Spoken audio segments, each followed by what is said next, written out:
और आइए अब रुक करते हैं प्रगति मार्ग का, जहां ऐसी खबरें हैं जो कि देश की तरक्की, प्रगति और लोगों की काबिलियत दिखाती है। एक सेहतमंद महिला सेहतमंद परिवार की नींव रखती है, मगर ये संदेश आज भी समाज के उस तबके तक नहीं पहुंच पा रहा जहां या तो महिला से जुड़ा परिवार उसकी सेहत के लिए फिक्रमंद नहीं, या महिला ही अपने स्वास्थ्य के प्रति जागरूक नहीं, या फिर महिला सब कुछ जानते हुए भी खुद की जिम्मेदारी को बहुत पीछे रखती है।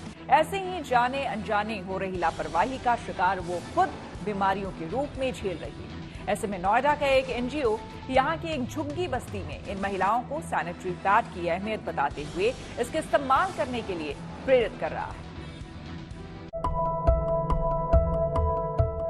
महिलाओं को हर महीने होने वाला मासिक धर्म यानी मेंस्ट्रुएशन, मगर महीने के इन्हीं 5-6 दिनों को आज भी महिलाओं का एक तबका चाहकर भी स्वस्थ तरीके से निकाल नहीं पाता। इसके पीछे सैनिटरी पैड का इस्तेमाल न करना खास वजह है। ऐसी महिलाओं के आगे दरअसल पैड का इस्तेमाल न करने के पीछे सामाजिक, आर्थिक और मानसिक वजह निकलकर सामने आ रही हैं, जिसका नतीजा वो गंभीर बीमारियों के रूप में झेलती हैं। बस कुछ ऐसी ही चुनौतियों से जूझ रही हैं ये महिलाएं भी, जो नोएडा की झुग्गी झोपड़ियों में अपने परिवार को जैसे तैसे संभाल तो रही हैं, मगर खुद की जिम्मेदारी को संभाल नहीं पा रही। ऐसी ही महिलाओं को उनकी जिम्मेदारी बताने, उनको सेहतमंद बनाने के लिए यहाँ भविष्य संस्था नाम का एक एनजीओ कुछ सालों से काम कर रहा है, जिसको देखने वाले इंजीनियर विकास और उनके कुछ साथी इन दिनों नोएडा की झुग्गियों में सेफ विमेन 1 पैड मिशन चलाए हुए हैं। खासकर महिलाओं को उनकी साफ सफाई के प्रति जागरूक करते हुए उनको सैनिटरी पैड पहुंचाया जा रहा है। छोटी छोटी स्लम बस्तियों में रहने वाला ये वो तबका है जो पूरी तरह से मजदूरी पर निर्भर करता है। काम अगर 30 के 30 दिन मिल जाए तो ये अपनी किस्मत 7वें आसमान पर समझते हैं, लेकिन ऐसा बहुत कम होता है। कुछ सालों से इंजीनियर विकास और उनके साथी इन झुग्गियों में एनजीओ चला रहे हैं, यहाँ लड़कियों को पढ़ा रहे हैं। कुछ समय पहले ये महसूस किया गया कि झुग्गियों में रहने वाली थोड़ी बड़ी उम्र की लड़कियां हर महीने 1 हफ्ता क्लास से नदारद रहती थी, जिसके बाद उन्होंने उनके माता पिता से बात की और फिर लड़कियों और युवतियों के पर्सनल हाइजीन को लेकर हेल्दी रखने की खातिर ये मुहिम शुरू की गई। ये बच्चे आ क्यों नहीं रहे हैं, मतलब ये हर महीने ऐसा होता था कि 7 बच्चे नहीं आ रहे हैं, कुछ बच्चे नहीं आ पा रहे हैं। तो बाद में इसकी गहराई तक गए तो पता लगा कि मासिक धर्म होता है उनका इस टाइम पे।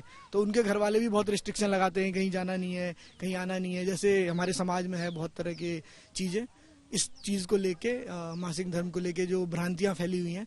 फिर हम इसके तहत गए, फिर हमने सोचा कि ये भी एक पढ़ाई का पार्ट ही है, हम लोगों को अवेयर करना शुरू करते हैं। दरअसल घर परिवार की थोड़ी बहुत कमाई, सिर्फ घर का राशन पानी और बच्चों की दवाई जैसे जरूरी काम के बीच इन महिलाओं के लिए सैनिटरी पैड की व्यवस्था करना एक मुश्किल भरा काम है। ऐसे में सैनिटरी पैड की अहमियत को महिलाएं समझती तो हैं, मगर सेल्फ हाइजीन का फायदेमंद पहलू उनकी प्राथमिकता में चाहकर भी जगह नहीं ले पाता। पहले आप लोग यूज कर रहे थे पैड? हाँ जी, कभी कभार जो होता था बीच में तो पैड भी लाते थे और कपड़ा भी यूज करते थे, दोनों चीज।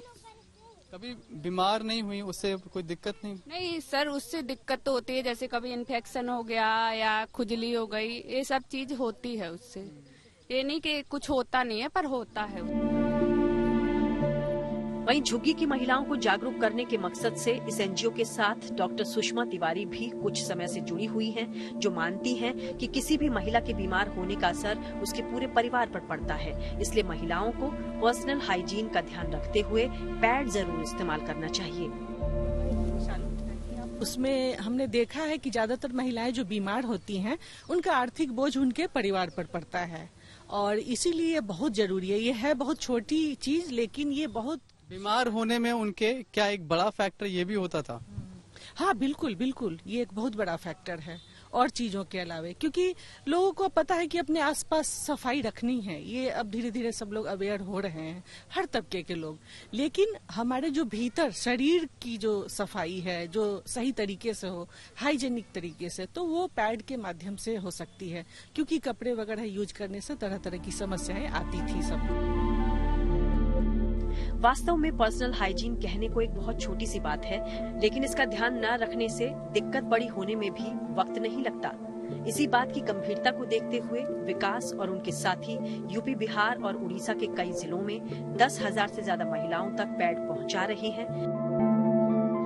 उम्मीद है इस टीम का ये प्रयास और दूसरी महिलाओं को पर्सनल हाइजीन के मायने समझाने में सफल हो पाए।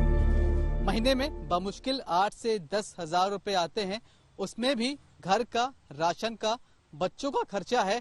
ऐसे में ये महिलाएं कहती हैं कि पैड के लिए पैसे निकाल पाना बहुत मुश्किल होता है। लेकिन अब ये लोग आगे आए हैं, इन महिलाओं को न सिर्फ वो पैड दे रहे हैं बल्कि उन्हें समझा भी रहे हैं कि उनके जीवन के, एक महिला के स्वस्थ होने के क्या मायने हैं। जाहिर सी बात है, अगर एक महिला स्वस्थ रहती है तो एक पूरा परिवार स्वस्थ रहता है। कैमरामैन शैलेंद्र के साथ Manish Chaurasia, good news today, Noida.